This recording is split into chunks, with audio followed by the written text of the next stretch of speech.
मित्रों नमस्कार। स्वागत है आप सभी का HDRFI में और उसके YouTube चैनल हम लोग द पीपुल वॉइस में। आज 1 जनवरी है। आप सभी को नववर्ष की मंगल कामनाएं। आज का दिन भीमा कोरेगांव में विजय प्राप्त करने के उपलक्ष्य में एक शौर्य दिवस के रूप में भी मनाया जाता है और दूसरी ओर भारत के आजादी के तुरंत बाद 1 जनवरी को खरसावां जो वर्तमान झारखंड में है वहां नृशंस हत्या आर्मी के द्वारा हुई। उसका भी खेद है। कुछ लोग उस काला दिवस भी मनाते हैं।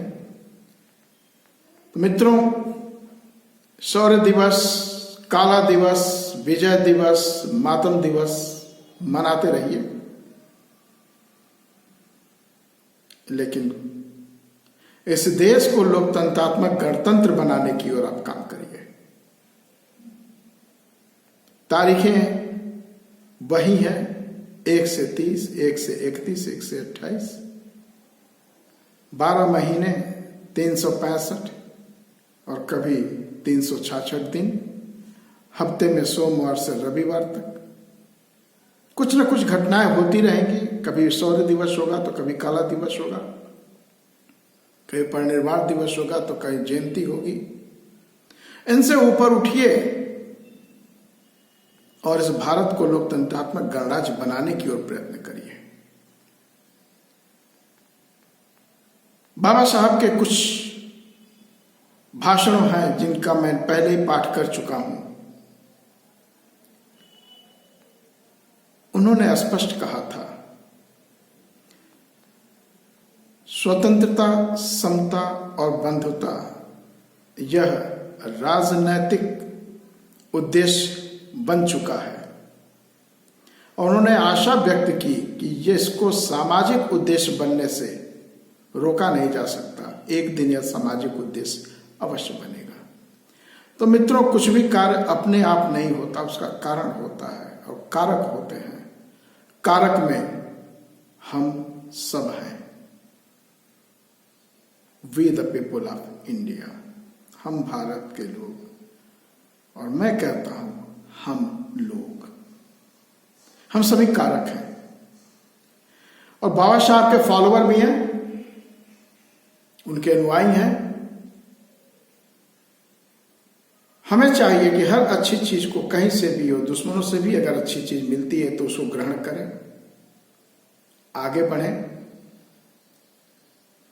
बाबा साहब का सपना था यह देश में स्वतंत्रता, समता और बंधुता यह एक सामाजिक आंदोलन बने। इत्तेफाक से मित्रों, यह हमारा आंदोलन नहीं बन पाया। हम कभी राम जन्मभूमि का आंदोलन चलाते हैं तो कभी ब्राह्मणवाद को समूल नाश करने का आंदोलन चलाते हैं और सफलता हमको कहीं मिलती नहीं है। इसलिए कह रहा हूं, स्वतंत्रता, समता और बंधुता को सामाजिक आंदोलन बनाइए और इस देश को लोकतंत्रात्मक गणराज्य बनाने के लिए कार्य करिए। यह जो स्वतंत्रता, समता और बंधुता है, यह ऐसे नहीं है। और बाबा साहब ने जो संविधान में उद्देशिका में कहा, बंधुता, टू प्रमोट फ्रेटर्निटी, यह बंधुता क्यों चाहिए हमें? बाबा साहब ने एक सपना देखा था, जात विहीन भारत, जात विहीन समाज। तो जाति क्या है? बाबा साहब ने कहा है कि जाति कुछ और नहीं है, एक मानसिकता है। It's a status of your mind. तो हमको अपने मस्तिष्क की जो स्थिति है जिसमें जाति है उसको कंट्रोल करना होगा। इसलिए बाबा साहब ने कहा बंधुता बढ़ाइए। क्यों कहा? देखिए, मैं उन्हीं के जो भाषण था भारतीय प्रजातंत्र का भविष्य, उसी से ले रहा हूं। जाति व्यवस्था कैसे खत्म की जा सकती है? इस मार्ग की पहली रुकावट है, जो जाति व्यवस्था का प्राण है, वह है श्रेणीबद्ध विषमता। श्रेणीबद्ध विषमता। लोग जब उच्च और निम्न इन दो वर्गों में ही बटे होते हैं, तब उच्च वर्ग के साथ संघर्ष करने के लिए निम्न वर्ग का संगठित होना आसान होता है। लेकिन यहां निम्न जाति का एक भी वर्ग नहीं है, यहां निम्न और अति निम्नों का वर्ग है। निम्न कभी अति निम्नों के साथ संगठित नहीं हो सकते। निम्नों को डर होता है कि अगर अति निम्नों का वर्ग स्तर ऊंचा करने में अगर सफल हुआ, तो उसे और उसकी जाति को समाज में अपना स्थान गंवाना पड़ेगा।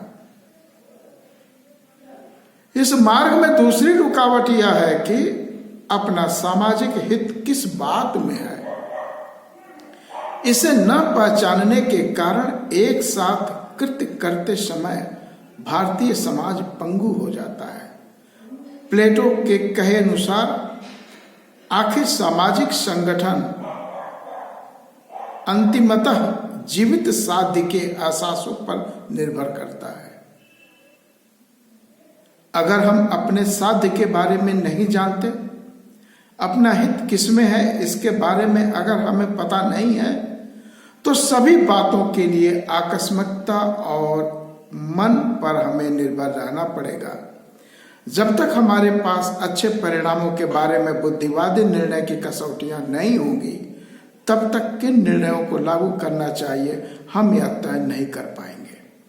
सवाल यह है कि न्यायपूर्ण और संगठित समाज बनाने के उद्देश्य की प्राप्ति की राह में जाति प्रथा समाज व्यवस्था का अनुल्लंघनीय रोड़ा दूर किए बगैर क्या भारतीय समाज इस उद्देश्य को प्राप्त कर सकेगा? जात में विभाजित समाज रचना के अस्तित्व में होते हुए एक जैसा समाज निर्माण होना क्या संभव है? यह निर्माण किया जा सकता है? गलत मूल्यांकन और गलत वास्तव दर्शन के कारण सभी भारतीयों के मन अनिश्चित हुए हैं। उन्हें गलत राह पर डाल दिया गया है। असंगठित और खंडित समाज विविध ढंग के प्रारूप और परिमाण निश्चित करता रहता है। ऐसे हालात में जाति के सवाल के कारण हर भारतीय के लिए मन में सिलसिला रखना असंभव सा हो गया है। मित्रों, ये तो बाबा साहब ने शंका व्यक्त करी थी। फिर उन्होंने कहा कि शिक्षा से क्या जातियों का विनाश हो सकता है? तो इसका उन्होंने कहा कि इसके दोनों जवाब हैं, हां भी और ना भी।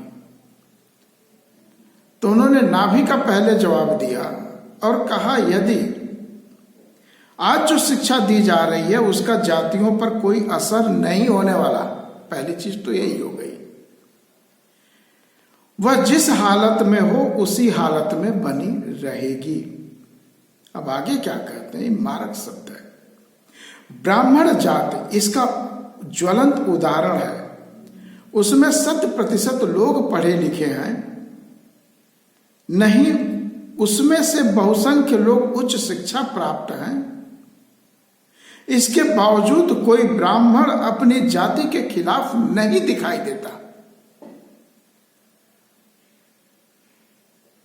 बाबा साहब ने अछूत कौन में भी प्रश्न किया है कि ब्राह्मणों ने अपने अंदर वॉल्टेयर नहीं पैदा हुआ, वॉल्टेयर नहीं पैदा किया।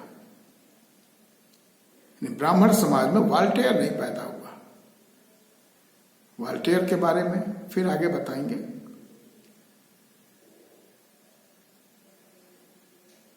वास्तविकता यह है कि उच्च जाति के शिक्षा प्राप्त व्यक्ति के लिए शिक्षा प्राप्त करने से पहले की तुलना में जाति व्यवस्था बनी रहनी चाहिए, ऐसा अधिक तीव्रता से लगने लगता है, क्योंकि उसको उस व्यवस्था से लाभ होता है, क्योंकि शिक्षा ही उसे बड़े पद प्राप्त करने का अधिक मौका देती है। इसलिए जाति व्यवस्था बनाए रखने की दिशा में वह काम करने लगता है। इस प्रकार देखें तो जाति व्यवस्था को नष्ट करने में शिक्षा उपयुक्त साधन साबित नहीं होती। ये तो उन्होंने एक नहीं की बात कर दी। आगे क्या कहते हैं? यह शिक्षा का नकारात्मक पहलू है। भारतीय समाज के निचले स्तर के लोगों को शिक्षा दी जाए तो यही शिक्षा जाति व्यवस्था को पिघला देगी। शिक्षा से उनमें विद्रोह की भावना जागेगी। वर्तमान स्थितियों में उनके अज्ञान के कारण वे जाति व्यवस्था के समर्थक बने हुए हैं। एक बार उनकी आंखें खुल जाएं तो वे जाति व्यवस्था को नष्ट करने के लिए कटिबद्ध होंगे। यानी बाबा साहब को यह उम्मीद भी है कि यदि निचले वर्ग के लोगों को शिक्षा दी जाए तो वो शिक्षित होने के कारण इस व्यवस्था से विद्रोह करेंगे, यानी उनके अंदर एक साइंटिफिक टेम्परामेंट डेवलप होगा और उसकी वजह से वो जाति व्यवस्था का नाश करने के लिए आगे बढ़ेंगे।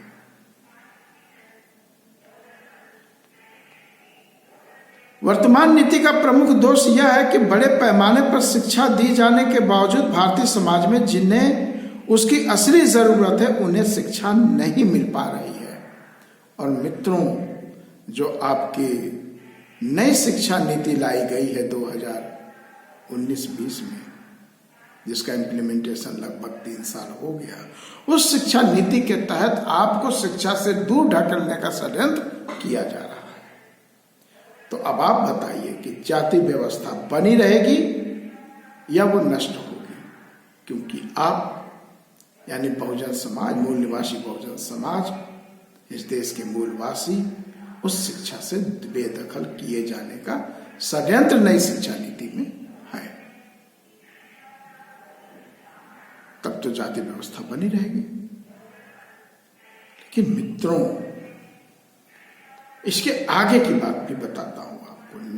एकदम निराश होने की बात नहीं है। अगर बाबा साहब ने बंधुता की बात की है तो आपने बंधुता को डेवलप करने की जरूरत है। बंधुता बगैर डेवलप किए आप कुछ भी नहीं कर पाओगे, कुछ भी नहीं कर पाओगे। न तो आपका समाज संगठित रहेगा, न आपका संगठन संगठित रहेगा, उसमें टूट फूट होती रहेगी। तो बंधुता कैसे विकसित होगी? तो बंधुता विकसित करने के सैद्धांतिक पक्ष ये है कि आपके अंदर के अहंकार, ईर्ष्या, द्वेष, लालच, स्वार्थ, क्रोध, काम, वाणी पर आपको नियंत्रण पाना होगा। तोल मोल कर बोलना होगा, सोच समझ कर व्यवहार करना होगा, सोच समझ कर बोलना होगा। यह सैद्धांतिक पक्ष हो गया। व्यवहारिक पक्ष क्या है इसका? इसका व्यवहारिक पक्ष है सामुदायिक व्यवहार, सामुदायिक जीवन जीने की शैली। जब आप सामुदायिक जीवन जीने का प्रयास करते हैं तो आपके अंदर से ये दुर्गुण दूर होने शुरू हो जाएंगे।